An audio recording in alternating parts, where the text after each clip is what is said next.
Well, hello there, and welcome to the Second Life Book Club. My name is Draxtor Dupre, and today's guest is Molly Flatt. She's a journalist, an author, an editor. Her debut novel, The Charmed Life of Alex Moore from 2018, is an astonishing book that is, I just said it off the air, all over the place in the best possible ways. Actually, I tend to go to bookstores and say, "Can you sell me a book that is all over the place?" And then give they put me into that section where that book is. This book is insane. It is on the surface about a female tech entrepreneur, but she gets sucked into this cult, I guess, or secret society that is operating on a remote island in the northern Scottish Isles. I had to look this up, Orkney. But there's a lot of private islands out there, and this secret cult is operating on that island. And what they're doing has to do with possibly domination of all of our lives, and it involves reading stories. So no, it's not about QAnon, this book, because these people actually read. Molly is also the editor at bookseller.com, co-founder of Big Book Weekend.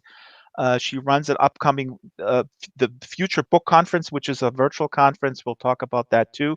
Possible competition there needs to be extinguished. Exterminate. Before we dive into her work and the book business, today is going to be a lot about the book business. So get your questions ready. And I would say, if you're in the room, message me those questions directly, because sometimes when we have a lot of chat, then the chat scrolls by. So private message me if you have a question. If you have a comment for the general group, then of course put it in public chat. I'm also going to monitor Facebook, YouTube, and so on and so forth. Now, last week I introduced my son to you, Kaleo, and he's back today with us because I was told that I ramble too much and that the housekeeping notes are so long-winded that the guests don't have enough time to speak. So I actually brought back Kaleo, who is going to read the housekeeping notes and the thank yous for the team right now. So thank you, Kaleo. Please take it away. Thanks, Dad. So, Book Club Island is open 24/7. A few hundred people visit the island every day, so you will most likely find someone to connect to, a fellow book lover. The main show is every Wednesday at 12 o'clock, Second Lifetime. We have a few other shows besides the flagship one, the Con Sweeney Mystery Hour, Tell It Like It's Lived with Yvonne Battle Felton and Ann Charnock. Please check out the events calendar by clicking on the board behind the stage. The show streams live on Facebook, Twitter, and YouTube to a combined average audience of over 3,000. We're booked through December 2021 with a few openings. If you have a suggestion, please I am the boss or email slbookclub@draxtor.com. There's a reading list on bookshop.org under Draxtor Reads. Bookshop.org is not sponsoring the show yet, but hopefully soon. They're the anti Amazon and now delivering in the UK as well as the US. The team that helps put the show together includes producer and camera operator Strawberry Linden, Brett and Tara Linden, who help with marketing, Patch Linden, and the whole governance team, including the moles, provide the island. Arden Schwartzman beautifies the island and delivers special custom effects and props and more. Marianne McCann does the same. Kralos dresses up the avatars, and Silas Merlin makes special avatars from scratch. Back to you, Draxter. Thank you, Kaleo. Isn't he cute? Big applause for my son. I mean, he's just amazing. He might look like a robot punk, but he's a good dude. So now let's welcome our guest, Molly Flatt. She brought a rain jacket just in case, and she has an umbrella. How are you, Molly? How does it feel in this Hey. strange environment? Well, hello, Drax. I'm so delighted to be here, and I'm especially delighted that you've just given me my new LinkedIn profile tagline. I think all over the place in the best possible way. I mean, that is it certainly describes my book, and it definitely describes me as well. So very I happy mean, to be here. yeah, and I mean, we're going to talk a little bit about the sort of the challenge to get a book like this sold. But like I said earlier, I mean, I think it's completely legitimate if you feel like, hey, I just want to watch this police procedural, Law and Order, or whatever it is, because I know that it hits those points, right? And that's completely legitimate. But at the same time, I always feel and I'm not sure. Sometimes I feel like, am I an elitist to kind of dismiss this stuff? I just want to encourage folks to maybe go elsewhere a little. I mean, as a teenager, I read Conan the Barbarian, left all day long. My mother was pretty worried about that. But how do you mean? Let's start this off. I mean, how do you feel about formulaic writing? I love it. I love it. Hmm. I love all. Do you know what? I love all writing, and I think that's almost where You're an my omnivore. yeah, and that's almost where my genre bending comes from. I think I read and always have read everything from literary novels and prose poems, and I kind of specialized in medieval literature in university, through to like totally straight genre, romance novels, thriller novels. I absolutely love and had a big love affair with William Gibson and kind of Mm. cyberpunk, Mm. through to graphic novels, poetry, crime thrillers. I love it all, and because I think it's all true. Like, it's all different facets of how we experience the world and how we make sense of the world. And so I suppose I kind of wrote the book that I thought I would enjoy reading. I do particularly love books that play with genre, and I also just feel like we're living in this mad kind of multi-genre world. I feel like we're living in a science fiction novel. We're living in a political thriller, especially today. The less said about that, the better. This is a haven away from that stuff. But I feel Oh, like, we're going to touch on it. I was just going to oh, of ask you if course, you have of course. election PTSD. No, I'll skip Oh that my question. God, totally. I'll But I'll I skip. feel we're living in a world which feels, these things that we might have thought was insane or sci-fi or magic. They kind of happen. Look at, Hmm. even a positive way, look at the science news. And there are all kinds of mad things that are happening all the time with, sea creatures or technology that seem totally mad. And I think Yeah. what I, more than anything, was kind of striving to do in the novel was, what I love that books do for me is ignite that sense of wonder that the real world has. Weirdly, even though my novel's rooted in contemporary real life, but then it does, as you It, say, go off on some tangents. But that's the way I feel about the real world. That the boundaries between us and magic and extraordinary things are very, very porous. yeah. And I love that feeling, like we can see through to them and we can kind of slip in and traduce that boundary at any moment. And your publicist, I mean, you told me earlier, this book also plays in different worlds. It's in London, in the startup culture. There's a lot of really interesting thoughts about the pressure that is put on women, specifically the work-life balance thing, not only in startup. I mean, this is very well described, but then the novel goes into the North Isles of Scotland, that are north of Scotland, very close to Norway. And I just want to throw up in the back here, I'm going to throw up some slides that I took from the internet. Orkney is a group of islands, and it's really very mysterious. Now, your novel is not like Harry Potter or anything. I just want to make that clear, because people might think like, okay, we live in this magical universe. Yeah. Is this No Harry Potter? wizards, No, not at all. no No. witches, no magic in the traditional sense. I think what I want to try and do is that people would really believe that what I describe, this kind of organization that's existing on the northernmost Orkney island, which I called Iskil in the book, but doesn't actually exist. But the Orkneys exist, and I really wanted people to feel like this could be real. Yeah. That we don't Yeah. break any of the laws of kind of physics really in this book. Yeah. I wanted to absolutely make us feel that, but for getting a private plane and chartering to one of these northernmost islands, that you could go, this really could be happening, and that it chimes with everything we feel or know, even though it's just kind of a layer that's closely protected that we can't see because it's a private island. And the picture that we see right now here is these weird mounds, and there's weird entrances, and in your book there is stuff happening underneath, and there's these vast caves, and it's just really cool when you read your book and then you go to you look up this region, because I've never been there. I mean, I'm in love Drax. with Ireland. I wanted to move to Ireland. I would totally move there. It's just Oh, amazing. I But tried to persuade my husband that we could move to Orkney. I spent in some incredible time over the summer while I was working on the book, and I was kind of looking for. I knew I wanted a real place. Obviously the island itself is not real, but the archipelago is real. So I wanted somewhere where I could root it that felt very real.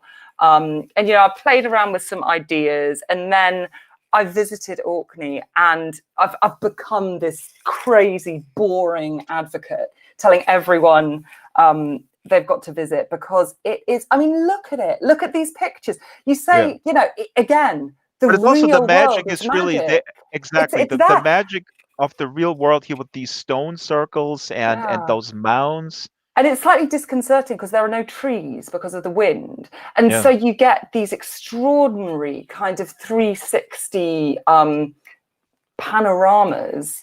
I was going to say diorama. I don't even know if I really know what that word means, but it came to my head. You get these I'm going to extraordinary have you views. stand in a virtual diorama when you're reading, because I can Yeah. construct a box around you. But let me just remind people that you're listening to the Travel Channel here on Second Life, and you should go to Orkney. I can give you the best itinerary. Um, I became mates with all the locals. No, but honestly, it's a truly extraordinary place, and a reminder that this is real. That the kind of Yeah. extraordinary Game of Thrones style landscapes that you get there, and the mystical stone circles and burial mounds, which, by the way, no one still has any idea really what they can for. We can make educated kind of anthropological guesses, but I love the fact that the world still has extraordinary mystery about it. So it seemed too delicious an opportunity, really. And there are really private islands. The picture that we see now, there's a website where you can buy these islands. There are islands for sale, private islands. And in your book, the main character, Alex Moore, is invited to one of those private islands by a research group that contacts her, and she goes there. And that's when the story of a stressed out, late blooming but very successful tech entrepreneur turns into the total Twilight Zone, and it's just it's really nuts. And what I would like to do, actually, if you will, start with a reading fairly early in the program, that folks get a sense of what this is all about. And I brought a little stage here, so if you wanted to walk up to the front, I would I love to build a look. little I can backdrop. stand. You can stand, Here I see, go. Terribly. and let's see if you turning fall off the stage very like everybody fast. does. I hope so. I would in real life. So, oh, yeah, no, almost. No, you can't, because Right. I put a little thing there. I put an invisible barrier there. I love it. I don't know if anyone ever used to watch. There was a really old cartoon of that had Aslan in it, of the. Oh my gosh! Now I am on the.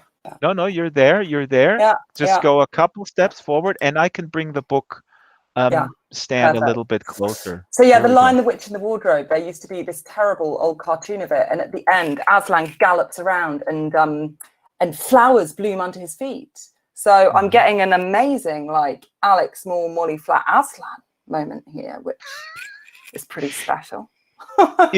If you want to set up a little bit the reading, but before you actually set up where you're starting with, how would you describe the book in one pitch? Because your publicist pitched it as we said, Bridget Jones meets The Matrix. Could be, what did I say? You Got Mail meets the Lost, the TV show.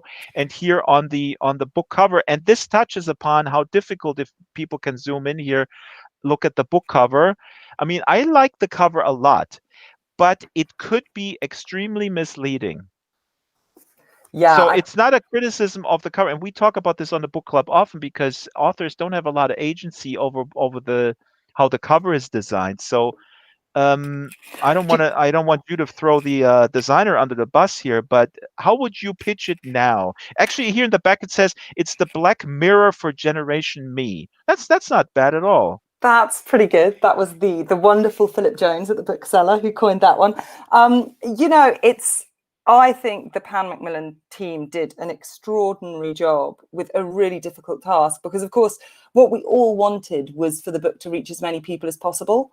So, what they went for was to try and make it look approachable to people who loved fun, straight, exciting commercial fiction, but give as much of a hint as they could without alienating them that there was something a bit weird and a bit magical going on. I think, I loved the idea that people would almost, and this is the Would problem, stumble really. upon People it. would be, would be a little bit deceived and think that they don't like fiction that's speculative or that's crossover or magical realism or something like exactly. that. But get so sucked into the realism that then when it happened, they'd kind of go along with it anyway and realize that not only was it fun, but it might actually unlock some truths and kind of emotions about the real world that are kind of difficult to do when you're just talking about the everyday that we are so used to seeing through our habits and filters and things. I love that. That's what I love. That's what I do in the music realm with Frank Zappa. I'm a big Zappa fan, and Zappa can be abrasive, and people don't know his over. But before I get completely off a tangent, let's read and how and what are we hearing? Okay. What is this next? Actually, by the way, sorry, 3 comments here in the local chat because Sai says throwing designers under buses is not always a bad idea. Oh, punchy. Stella says, I love that her umbrella has rain, but she's in the desert-like setting.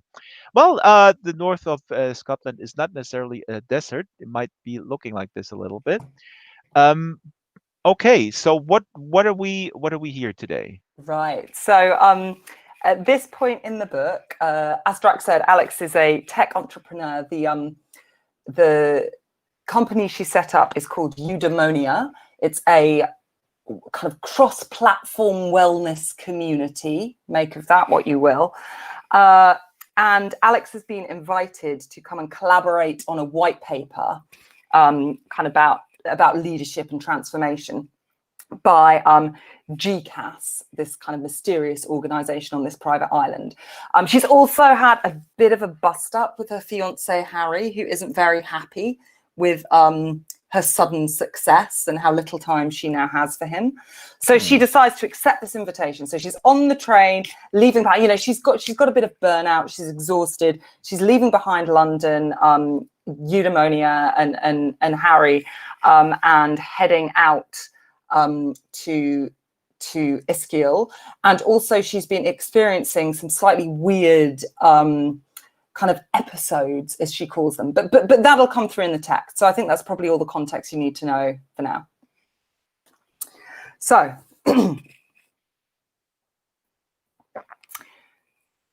Alex picked up her iPad and opened the file containing Director McBrien's instructions. She was to catch the ferry from the mainland, arriving late that evening into Kirkwall. This was the capital of Orkney, located on its largest island, which was called, confusingly, Mainland. Alex would then be picked up by one of McBrien's colleagues and taken to a nearby B&B. The next morning, weather permitting, they would fly to Ischgl by private plane. Alex would stay over on the GCAS European chapter campus, and then they would fly her back to Kirkwall for her return journey, weather permitting, on Sunday night. When they'd spoken on the phone, McBrien had seemed gratifyingly eager to get Alex onto the island, if somewhat lacking in the niceties of social intercourse. She had repeated the offer in her email that Alex should stay as long as she could. Alex had repeated in turn that with Eudo at a critical point in its growth cycle, even a weekend was pushing it. 2 days would provide plenty of time to fill her lungs with fresh coastal air and her soul with a fresh contribution to the global community. By Monday, she'd once again be the woman that her mother approved of, her father adored, and Harry wanted to marry, just without the crap job, the emotional constipation, and the hopeless hair. She wondered, frankly, if they'd forgotten how hopeless she had been before Udo. Against her better instincts, she opened her photo library and scrolled back past 6 months' worth of design mock-ups, whiteboard captures and publicity headshots to the first pre-Udo photograph. Back then, Alex had hated having her photo taken, which was obvious in the image she now made full screen. The scene was New Year's Eve in her parents' kitchen. Harry must have been behind the camera. Her mother was in the middle of the frame, her red cardiganed back bending to take a dish out of the oven. Her father was on one side, wine bottle in hand. Alex was on the other, already heading out of shot with a saucepan lid and a novelty dishcloth. Alex studied the Alex in the photo with appalled fascination, feeling the familiar sickness start to rise, but unable to pull back like a child probing a wobbly tooth with its tongue. Startled by the flash, her eyes in the photo were the reflective red discs of imminent roadkill, her mouth half open in a grimace of surprise. Her mousy hair, sans highlight and bob, straggled around her shoulders, limp with cooking steam and crowned with a lopsided paper hat. She was wearing an unflattering navy jumper that she had owned since sixth form and which she'd recently dumped in a clothes bank. 12 or so hours later, Harry would propose to that creature. God, she had been lucky. What had he seen in her? Why hadn't she booked the venue there and then? What on earth had been going on behind those scared scarlet eyes? And then the sickness intensified and the vertigo rolled in, and beneath them she felt the void crack open its shadowy maw and wait for her to slide, slide, slide. No! Alex snapped shut the cover of her iPad, took a deep breath and refocused on the window, which was now unspooling twiggy brown parcels of scorched countryside. Enough. Last night, in her bracing state of self-scrutiny, she'd promised herself that she would stop pretending that episodes weren't a problem. It was time to tackle this psychosomatic crap head on. She unpocketed her phone again, still no message from Harry, waited until it found a couple of blobs of signal and speed-dialed Chloe. That's her life coach. Yeah, Chloe is the life coach. Yeah. Everyone needs one, Drax. To her relief, Chloe answered after a couple of rings. Alex, the soft voice wafted into her ear. Namaste. Chloe, Alex said, eager to get to the point before she lost her blobs. Is this a good quick time for a quick chat? You're playing for 24/7 remote support, Alex, Chloe replied, with a fluting laugh. My time is yours, but I'd like to stop you for a moment before we can continue. I can hear quite a lot of tension in your voice. May I ask you to sit and breathe? Reconnect? Where are your shoulders right now, Alex? Where are the soles of your feet? Alex closed her eyes. She located her shoulders. She located the soles of her feet. The thing is, Chloe, she said, opening her eyes again, I'm a bit short on time. As Jim Rohn said, Alex, either you run the day or the day runs. Indeed, Alex interrupted, hearing the connection crackle. And that's very true. But I need your help with something specific. Can I run it past you? A zephyr of a sigh. Of course, Alex. But don't forget, all I can do is guide you to unlock the potential you already possess to empower yourself. Absolutely. Great. Okay. So I know we've talked a lot about the challenges that going through a personal transition can bring, but there's one thing I haven't mentioned. The fact is, Chloe, my memories appear to be making me sick. There was a long pause. Alex was just checking the signal when Chloe said softly, wow, Alex, that's a very powerful image. Alex checked that the suit in the seat opposite was still asleep and that highlighter woman was still absorbed in her printouts. That's the problem, she said in a low voice. It's not an image. It's a physical reality. Whenever I remember anything that happened before I became my true self, it makes me feel ill. Not just nauseous, but really weird, unbalanced, dizzy, like I'm skating on ice. And if I try to hold on to the memory for too long, I feel the ice crack and I don't know, I start to fall into it. I start to fall. She paused. Silence. It's been going on ever since the night I started to change, she admitted. The night after our first session back in February. For a while, I put it down to overwork, but recently it's been getting harder to avoid. Whenever I spend time with my family, old friends, even with Harry, anyone who reminds me of my own old life, really, the worse it gets. It's starting to become a real issue. Silence. The signal was fine. Chloe, is this normal? What should I do?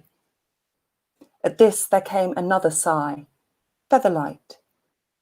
You know what to do, Alex. That's the problem, Chloe. I kind of don't. When the caterpillar becomes a butterfly, Chloe said, do you think he feels no pain? So this is normal. What we're witnessing, Alex, is your old normal battling with your new normal. Have you heard of cognitive dissonance? Isn't that like when you say you love animals, but you eat meat and squash flies? There was another pause. Alex was about to check the signal again when Chloe proclaimed, in psychology, cognitive dissonance is the mental stress or discomfort experienced by an individual who holds two or more contradictory beliefs, ideas, or values at the same time. Or they might perform an action that is contradictory to one or more beliefs, ideas, or values. It also occurs when the individual is confronted by new information that conflicts with existing beliefs, ideas, or values. Oh, Alex said, right, Leon Festinger's theory of cognitive dissonance focuses on how humans strive for internal consistency. An individual who experiences inconsistency, dissonance, tends to become psychologically uncomfortable. They will become motivated to reduce this dissonance as well as actively avoid situations and information that are likely to increase it. Wow, Alex said after a moment. Okay.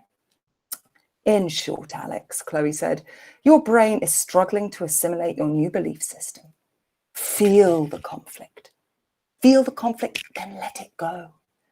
I suspect that you're not so much afraid of giving up your outgrown self as scared that she'll come back. But all you need to do is trust, Alex. Persevere. Be strong.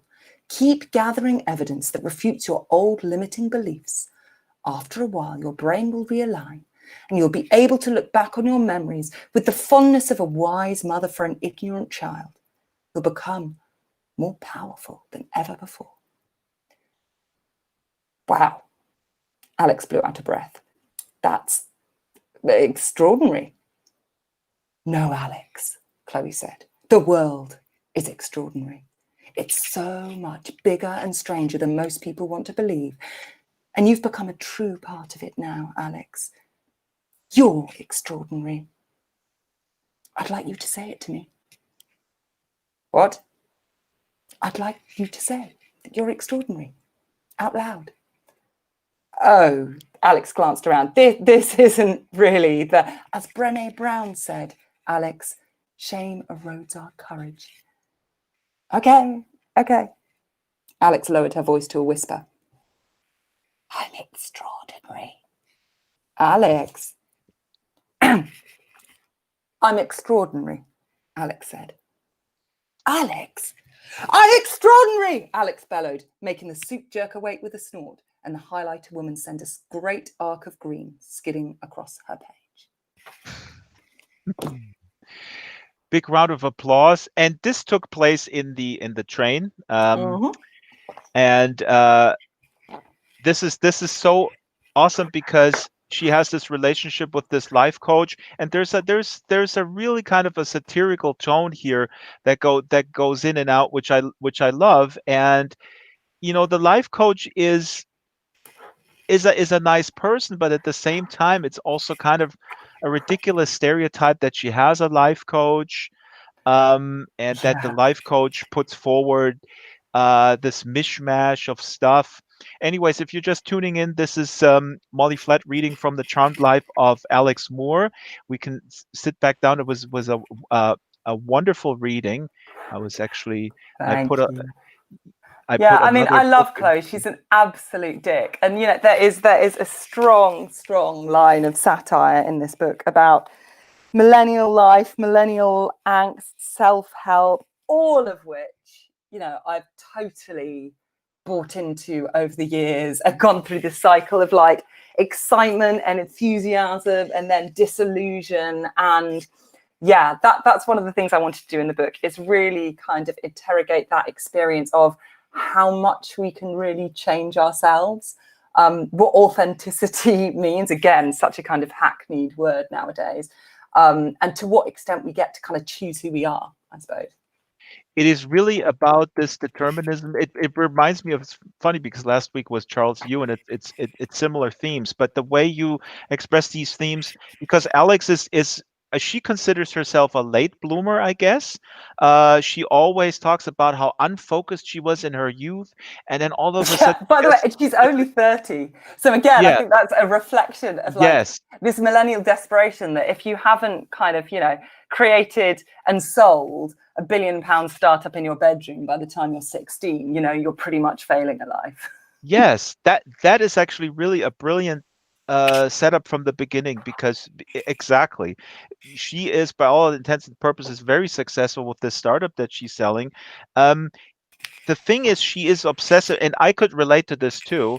She's obsessive about the trauma that happened when she was 11 years old, and she feels that if she could get a handle on this particular thing that happened, then her life potential would be unlocked.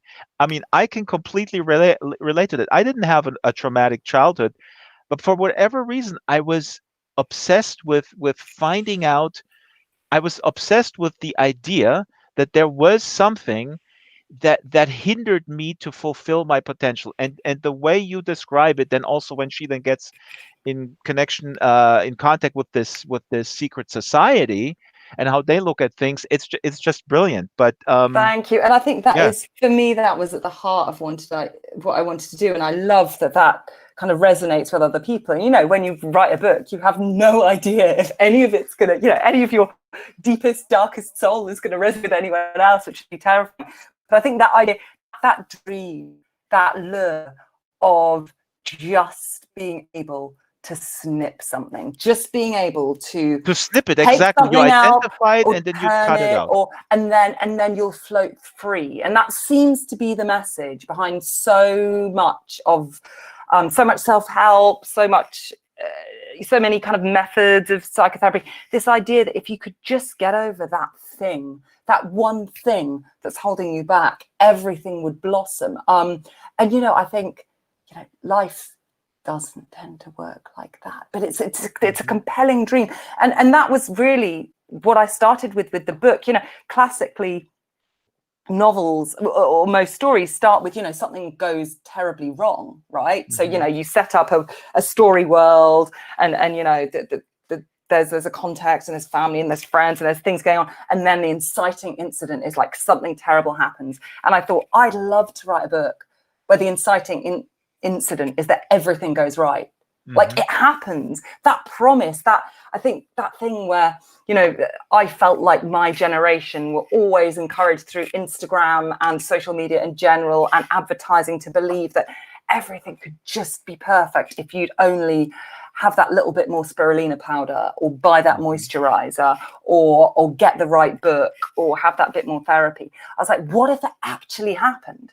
Like, how would that happen? What would have to happen for that to happen, if you get what I mean?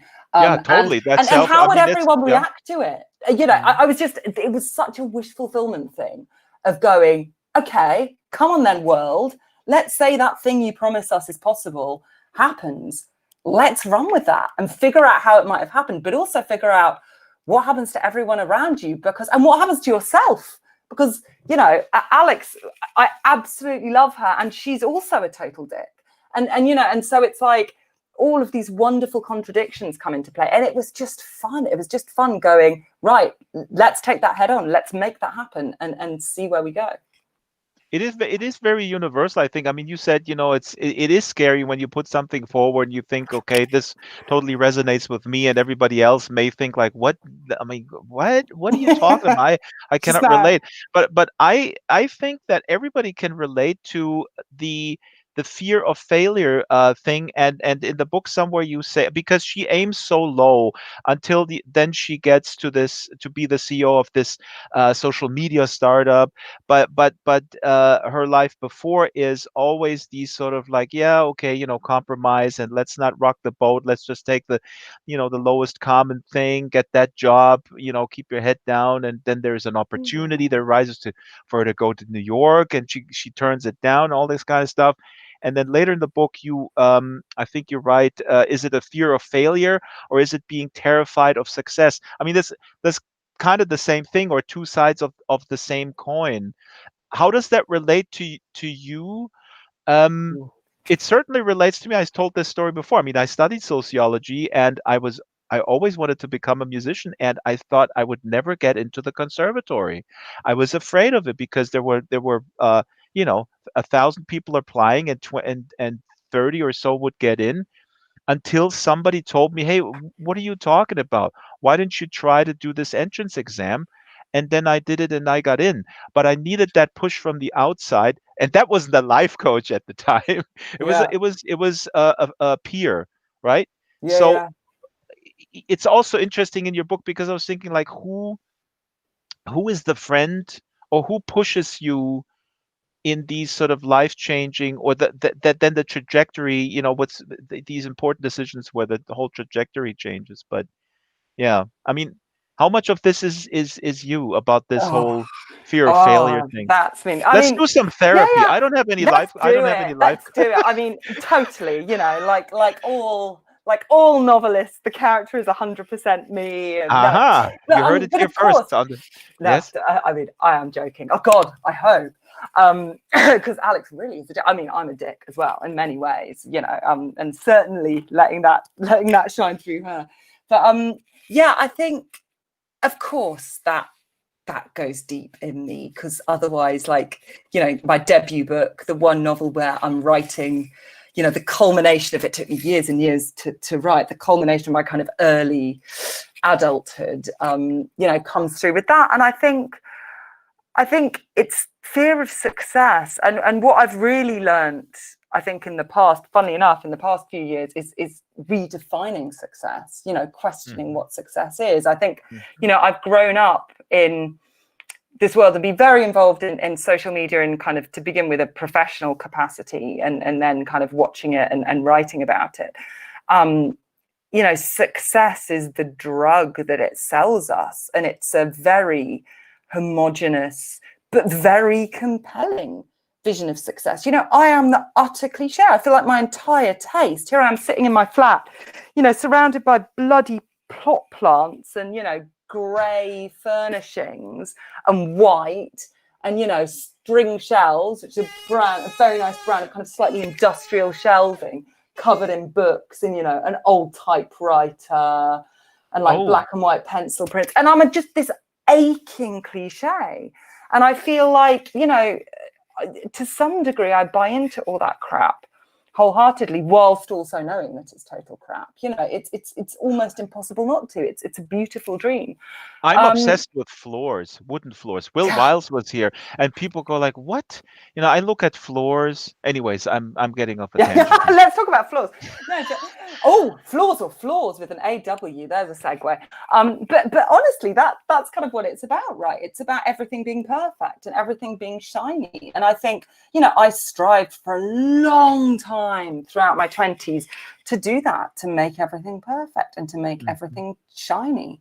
I was incredibly perfectionist. I developed eating disorders. I worked obsessively. I, worked out obsessively. Everything had to be perfect. And, I, I'm certainly not like that anymore. And I'm incredibly happy at being incredibly perfect and Yeah, just chilled out and not giving a shit about a lot of things anymore. yeah. So I think, The problem is now, how do you relate this as a father? And I don't want to get off this tangent, although it's a very interesting conversation. How do you relate that then to, these values as they shift over time yeah. in your life? How do you relate this to young people, or to your own kids, Oh, when they totally. get trapped in that same, where the priorities from our point of view may be Yes. really upside down, like Striving that's. for a success that is not what you want, because of course what happens in the book is, you know, she gets that success, and all it really does is highlight the hole at the center of her, which I think in my experience is what happened. Kind of that when I was chasing that sort of success, I suppose more of a money-based success, a status-based success, a success that was about people telling me I was great, or, you know, me just, and you know, not all of it was bad. It was also just, you know, I've got incredible imposter syndrome. So it was me proving to myself I had any sort of worth. And actually, you know, it's, you, I don't know, you find you do feel more, I shouldn't talk in the third person there, this is all about me. I felt more and more hollow and more worthless in a weird way. And since I kind of stepped off that roller coaster, and, you know, writing a novel is a brilliant antidote to that, I think, because you can't be a perfectionist and you can't care too much about what people think, or you would literally never finish it. You would never do it. You know, it's impossible. Because you live with it for, so that's what fascinates me. You have to live with it for so long. I mean, it's so different from writing a newspaper article. I mean, you know, that stuff lives too, but you can repair it if you have a weekly column, let's say, vis-a-vis a book. If you commit to a book, you have to live with these things, with these decisions for a very long time, and you'll be judged on them too. Yeah, exactly. I mean, how paralyzing is that? To feel like, you know, and, you know, this was my first book and it came out in 2018 and I love it so much. I'm so fond of this book, but it already feels slightly like a past self and past, you know, outpouring. And I think, you know, it's a brilliant cure, or at least way of working through a lot of that nonsense. And I think what you're saying about kids, you know, I've got a 1-year-old and a 4-year-old, and I think, you know, and of course I try my best to talk to them about emotional intelligence and about being in the present and about, you know, priorities being just stopping your brain from being in charge of everything and experiencing the now. But, you know, Drax, I think we all need to live those arcs, and we need to live our mistakes. They will be unhappy and they will go through, you know, problems and failures and issues. And you know what, in some ways, oh God, it kills me to think of them being in pain, but in some ways I wouldn't change, you know, my past 38 years for the world, because you know, it's got me where I am, which is incredibly lucky and happy and excited, and, you know, with a published book which still kind of blows my mind, and, you know, having earned enough space and freedom to be writing the next one alongside my other writing jobs, and, you know, it's this is really, I mean, this is, if there's any message and takeaway, and I don't want to cut you off, but I want to shift a little bit to the business side.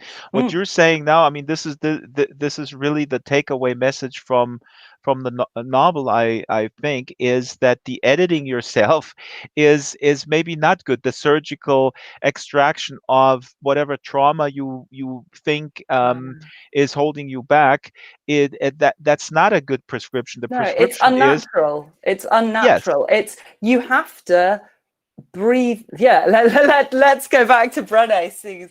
You know, you have to live with, you know, whatever's shame or fear, or you have to lean in, you have to breathe, and you have to make peace with it. But also, you know, it doesn't exist. It's a narrative. It's a loop inside your head. And if you can just not focus on it, if you can just let it go, and yeah, absolutely, you need to focus on, you know, it will have ingrained itself into patterns of behavior and reaction. But again, you don't have to solve those. If you can just stay in the moment and try and stop your brain, that mad rat maze patter of brain noise, if you can just try and let that fall away and be in the moment, you know, you can be free of all of that stuff.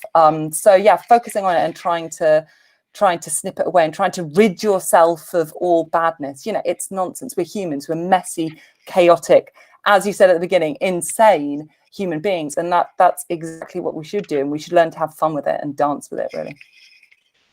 You heard it here first. Don't edit yourself. Grow with the experiences. Now we have Liam Lord here on the stage. He rezzed on the stage. We don't mind. Liam, welcome. Valued a participant in the book club community. Please take a seat in the audience. I think he was. Oops. I just crashed. Um, I just Mm. crashed in Second Life, so give me a second. Yeah, Strawberry, me you can still too. hear me? We all crashed. Maybe the region Yeah. crashed. So What relog, do I quit? Quit and y- relog in. quit and come back. Yeah. Yeah. And I think Strawberry as well. Strawberry, you can bring up the image if you want, and then we can edit this out later. Ah, awesome. Here we go. Strawberry has the placeholder image here. It still Cool. says every first Wednesday, which I have to change. Yeah. Yeah, we were too full. It was too successful, Molly, and Oh also man, you I'm kept somewhere talking. else now. I've been moved to a nearby region because my location is not currently available. That might mean that the location Loading. is still loading. So Yeah. I'll bring you in. I'm gonna go back and we'll bring you in. Hold on. I was gonna say it's funny because that we crashed when we were talking about Some existential shit. Like the yeah, internet but couldn't also handle that. yeah, I think so. The internet and all virtual worlds they can't handle when we challenge. This might be the secret society that you're talking about. The Yes. Oh, I love it. Yeah, totally. it's like the secret society um that is influencing all of our stories. I'm not going to spoil anything. Um, has actually crashed Second Life Yeah, because we GCAS shut started us to. down. We're letting out the secrets. Yes, we've been talking about that editing is not good, and the powers that be, they want us to edit Yeah. ourselves. They They want want us to to keep us surgically small, remove the Dave. trauma. Yes, Yeah. yes. Because when I was 10, my guinea pigs were killed by the neighbor's cat, and two of my guinea pigs were killed by the neighbor's cat overnight, and that traumatized me to the extent that I'm now stuck in Second Life hosting a book club while I could be Oh while my my God, Max, I know I felt a connection to you. My guinea pig was yeah. killed by the dog of a woman in our village. Is So that true? that is genuinely true. Oh Yeah. my God. Yeah. Ask my sister. She was there. Yeah, it's true. So I think this is obviously the spiritual link we feel. It's our deep guinea pig But trauma. We should start a whole Second Life community. I bet there are others out there. Victim. one of the things as we're going back, I was actually going to ask you but I do want to get some questions about the business side in as we're Yeah. trying to log back in. Like serious stuff. No, No, whatever. okay, Yeah. is the book business, how scared is the book business of technology? Is it, I mean, this is a super broad question, Mm, but I mean, you just published a little commentary that I wrote that you edited on the bookseller.com, where yeah. I talk a little bit about that people are, enthusiastic about the book club Mm. concept, but some are skeptical. And I wonder, what is the status? What would you say is the status right now, broadly speaking, of the book industry embracing technology, especially now with COVID, where they Well, have to kind of yeah. embrace it?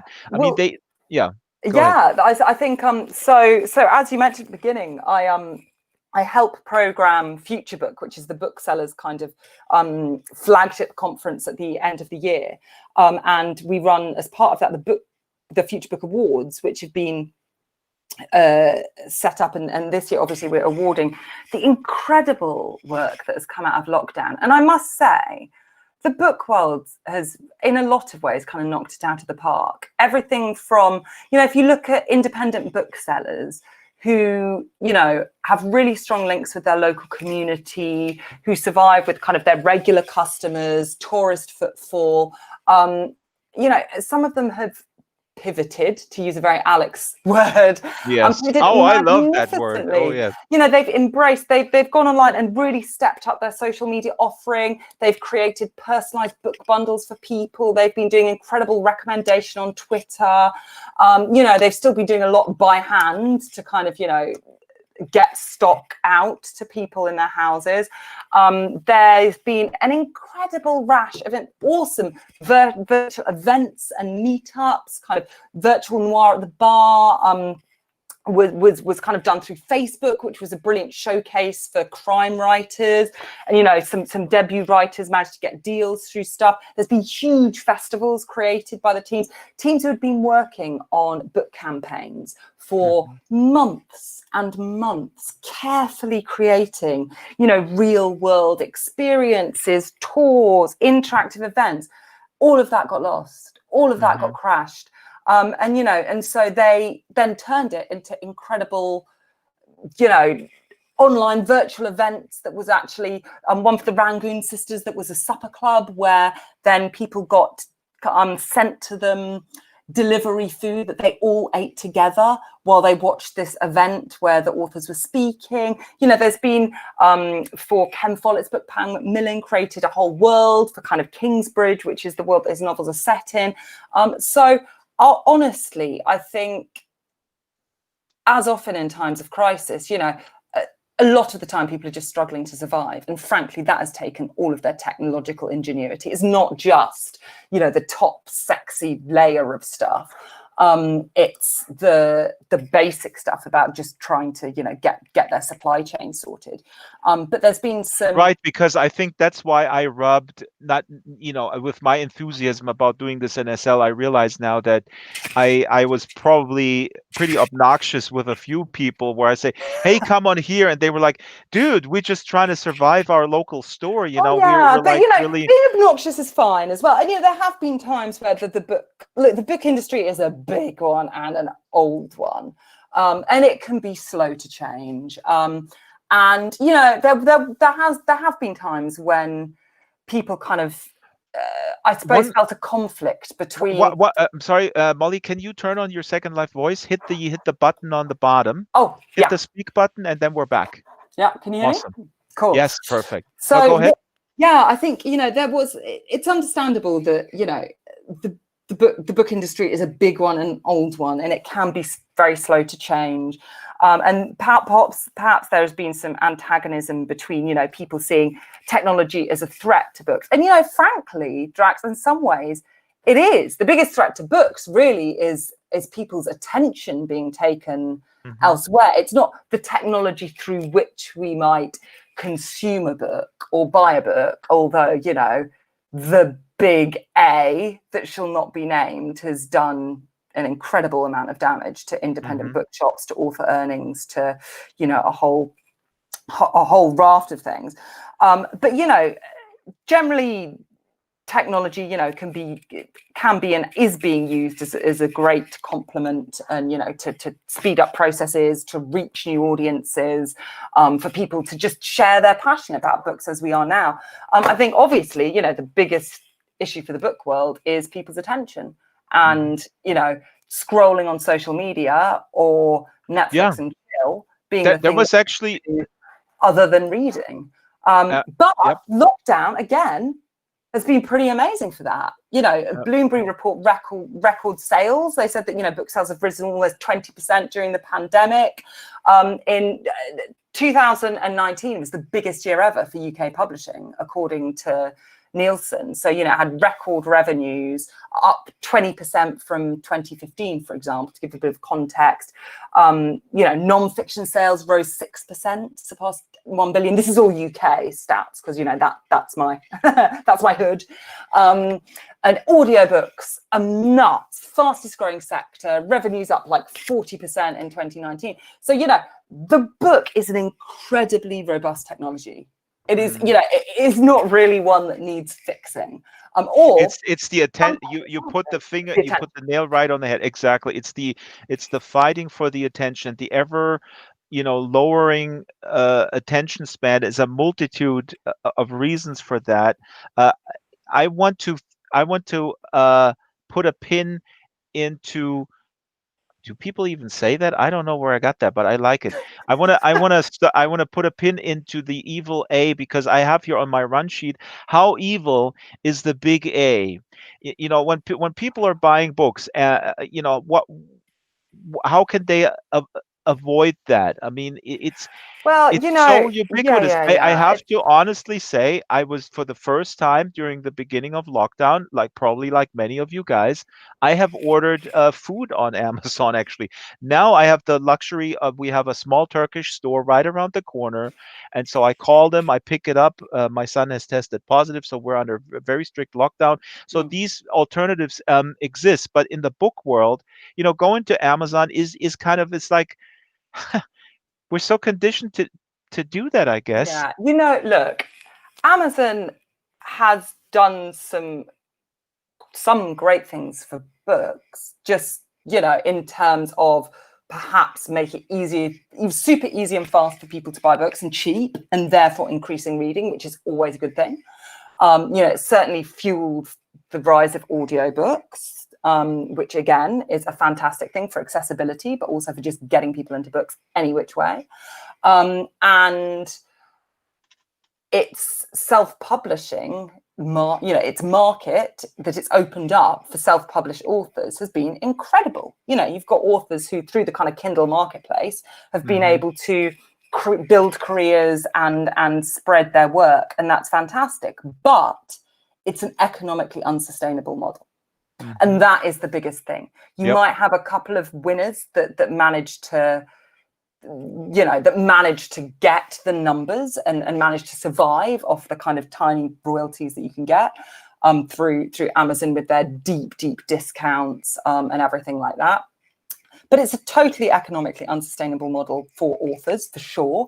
And it destroys bookshops. And I suppose it depends, and also, it's very dependent on its algorithms. So how much do you believe that Amazon's algorithms are without bias, are going to surface fresh voices from diverse backgrounds, are going to not just trap you into your filter bubble, but suggest to you things that might push your boundaries, or feed you something new, or get you outside of your kind of bubble of beliefs?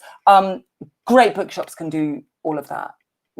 Fantastic bookshops, and absolutely, the chains are brilliant. My local Waterstones is great, but particularly indie bookshops that are really embedded in communities. They can do all of those things. Yes. Yeah, and they do so much more. They provide meeting spaces for people. They provide they provide connection between different groups in the community. They really give back, and so the implications are actually huge once you start thinking about them. So, you could say, yeah, Amazon's great. You can't work with Amazon. I saw a chat coming up there.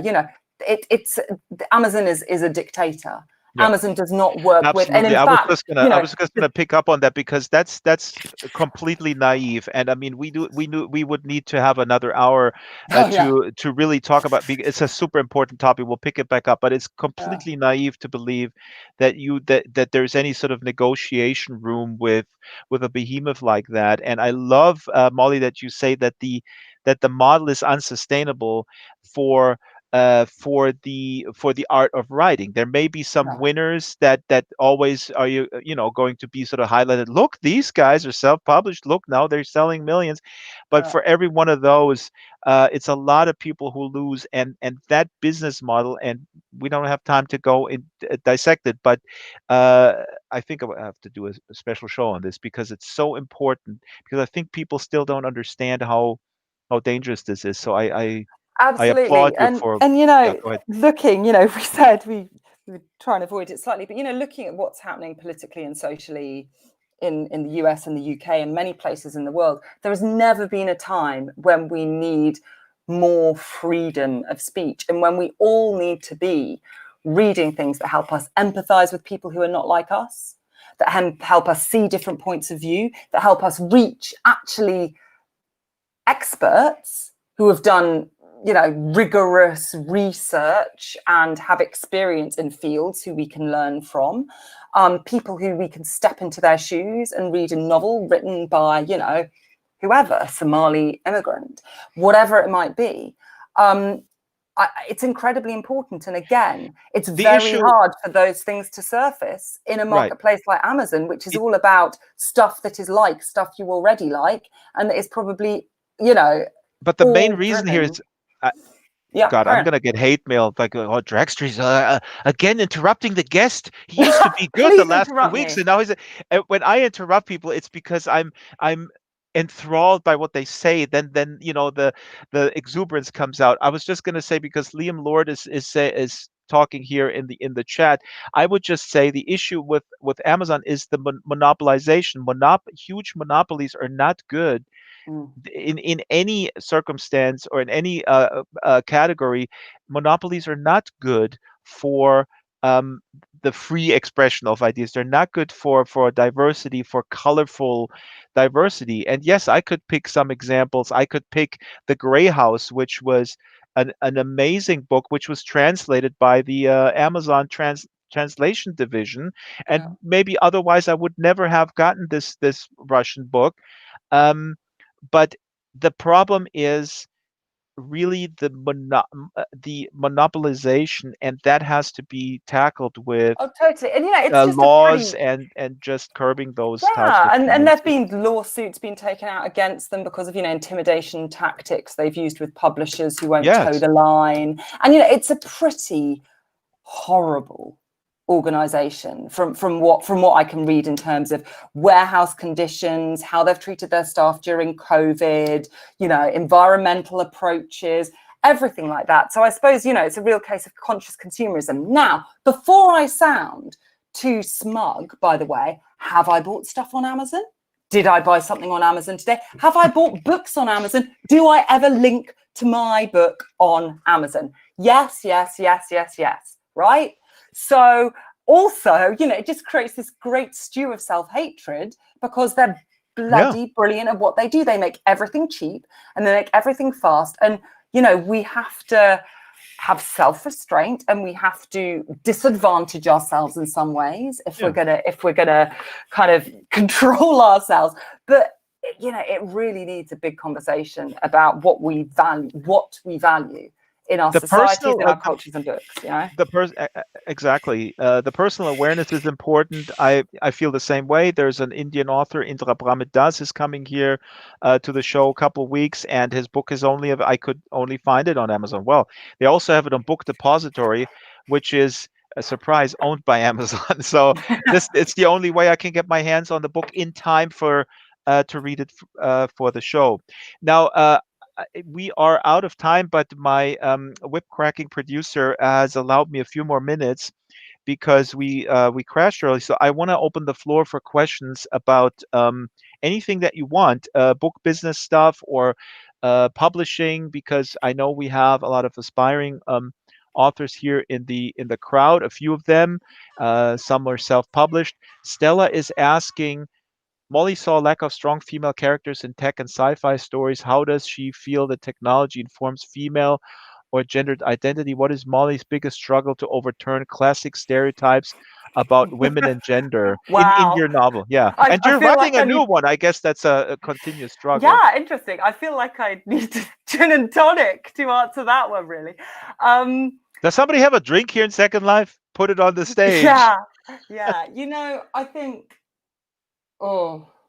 it's so hard, isn't it, sometimes to see the ways, in what ways have I been shaped, or in what ways have my idea of myself as a woman and what I can and can't do being shaped by technology and the science fiction and the fantasy that I love to read. Because, it's so hard. Like, what's just me? How I've extrapolated from it.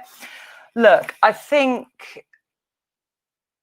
diversity is the key here. The more stories we can get of more different types of people from all genders and gender identities, the better. Because then you've just got more opportunities to test out what you feel.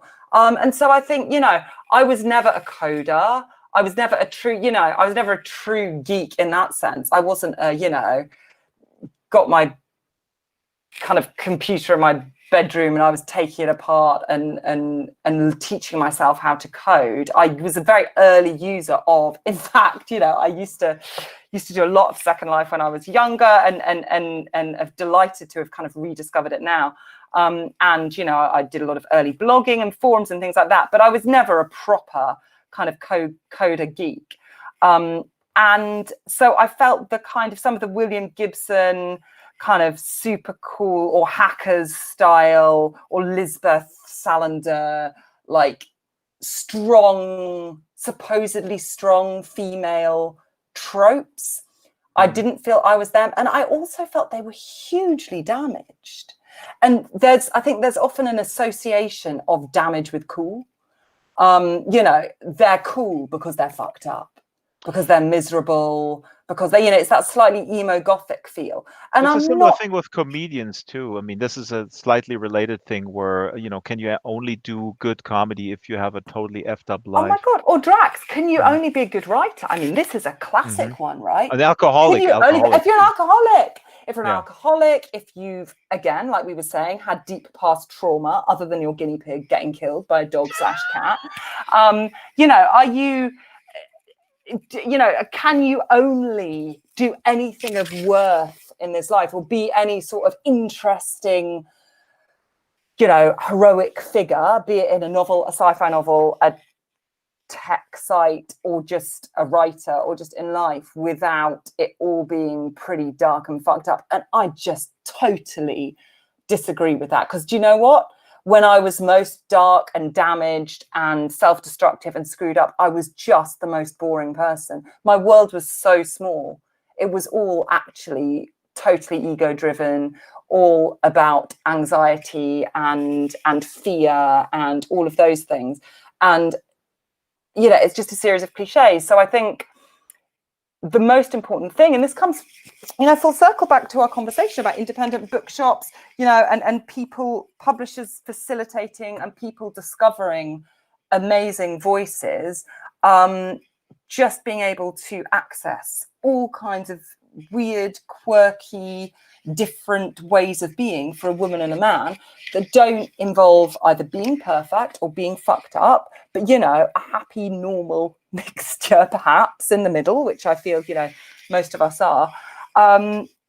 Diversity of stories is everything. And I think I love those cliched books, I love those heroines, but let's see a whole bunch of others alongside. It's not an either or thing. It's not, we're all cliches and we're all weird.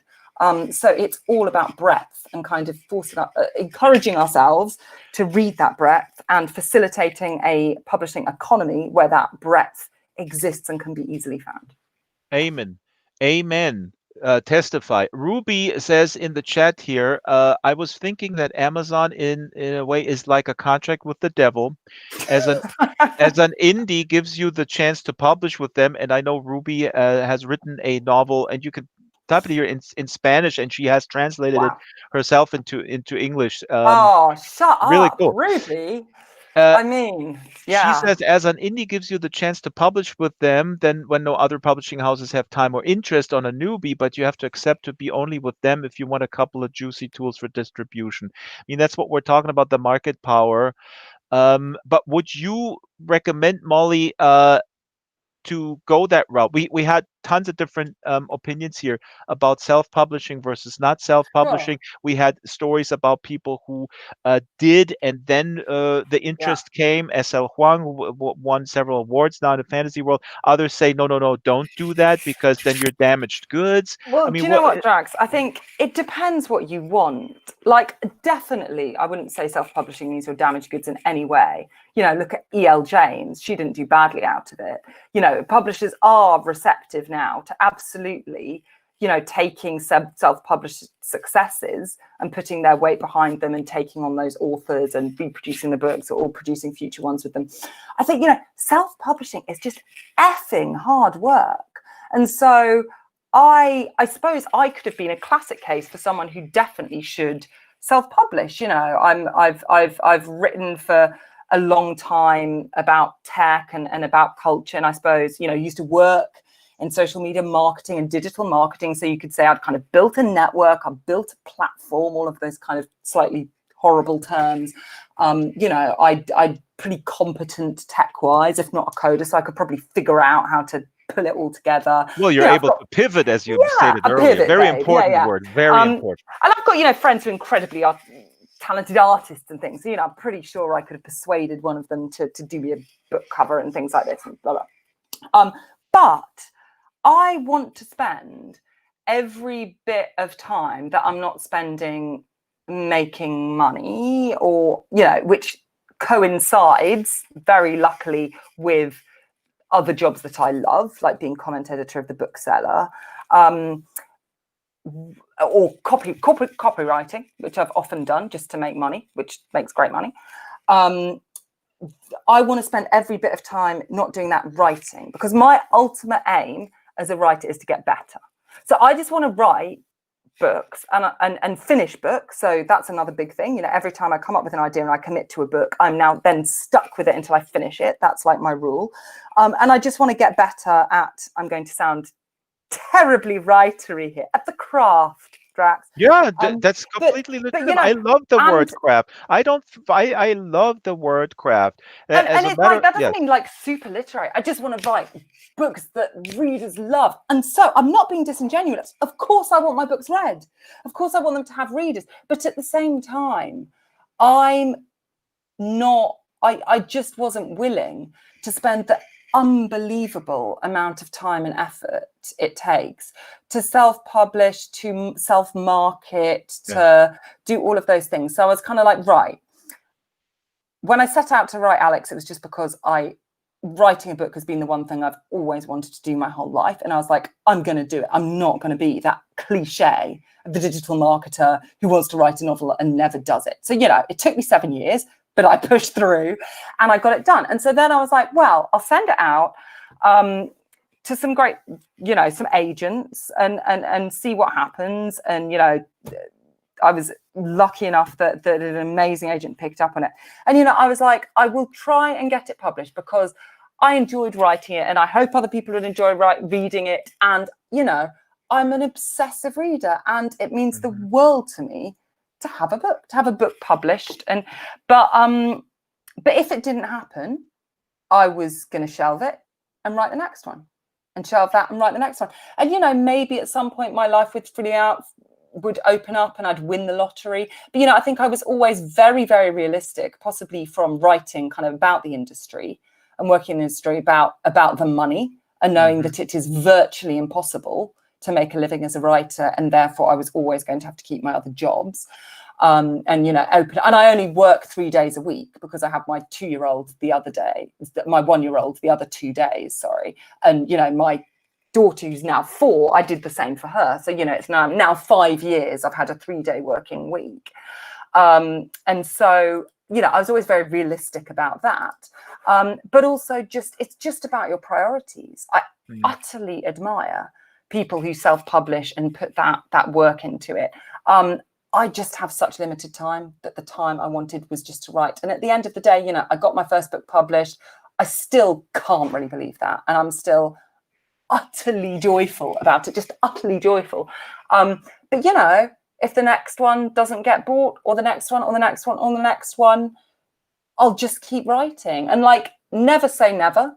Yeah, maybe I just find some time or something and go back and self-publish. But at the moment, I'm certainly in a phase where I know I've got so much to learn and I've got so many ways in which I could get better and so many stories I want to tell. And for me, reads are important, but actually, I just want to write great stuff. So I want to get better and get better and get better. And I just don't have the time or the money to self-publish as well as do that.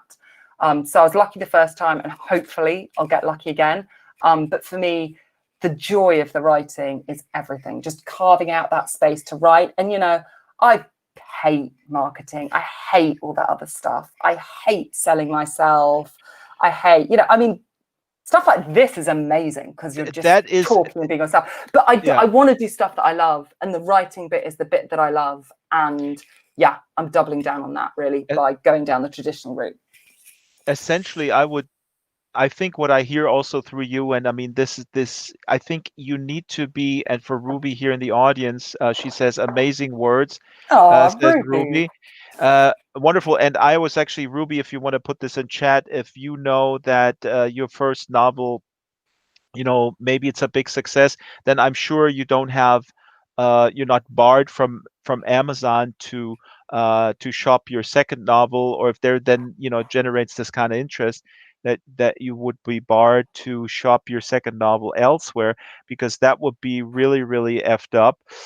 They used to do this stuff with in the music industry. I come from the music industry, and had a lot of experience very early on with big record companies, and well, that's it's very messy in that business as well. I mean, that business has shifted dramatically through digital as well, but Yeah, I think there really is a rule of thumb about like only, I think I've got to an age where I've really have the privilege of thinking, I just want to work with people who I love. And I know that is impossible for a lot of people. And sometimes, of course, it's impossible to me. I need to take that.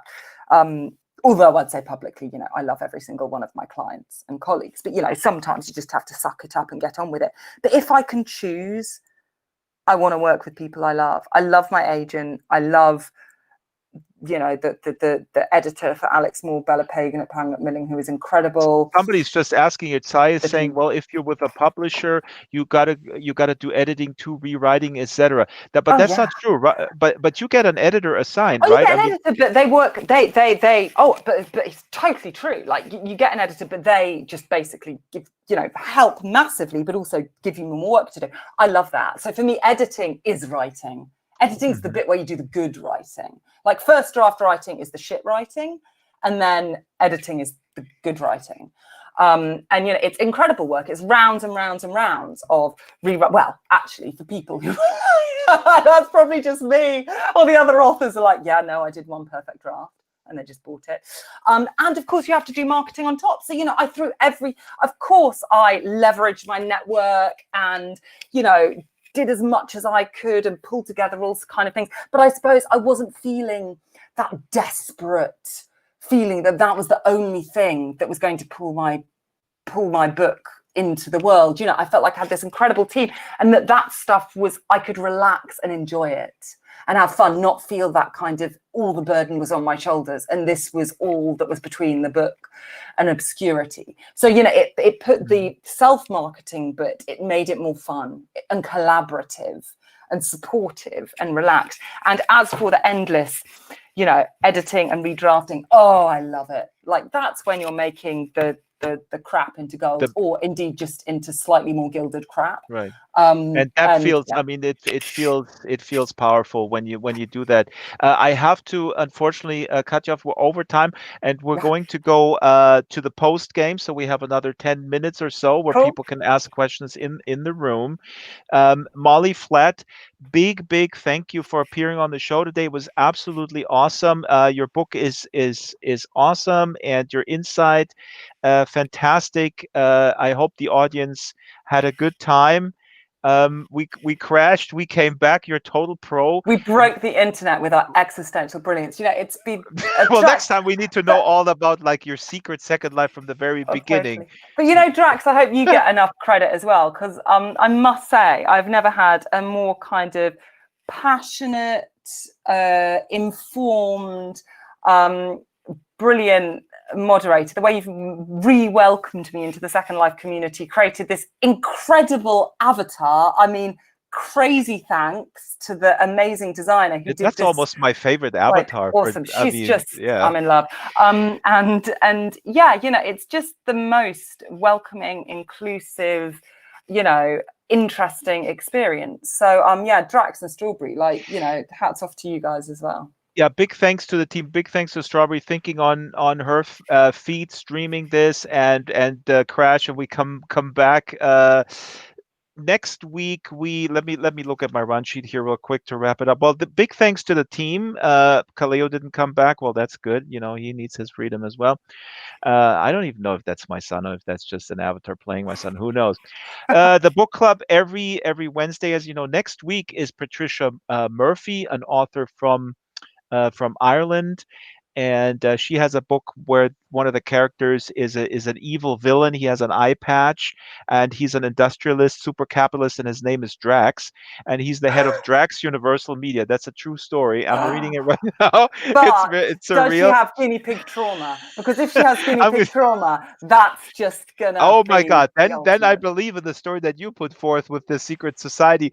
But Molly, thank you for your kind words, and I encourage everyone to read the essay that Molly edited. My wife edited before me. I just sort of vomited on the page. My wife said that's crap. Let's condense it. We send it to Molly. So there is an essay on thebookseller.com. I think Second Life also tweeted it and put it on Facebook. Who's afraid of the big good Second Life book club? Where I put a little bit sort of what we're trying to do here, the labor of love for me, uh, and for the others, hopefully as well. And yeah, that wraps it up. And I hope to see you all again next Wednesday at 12 o'clock Pacific time on or at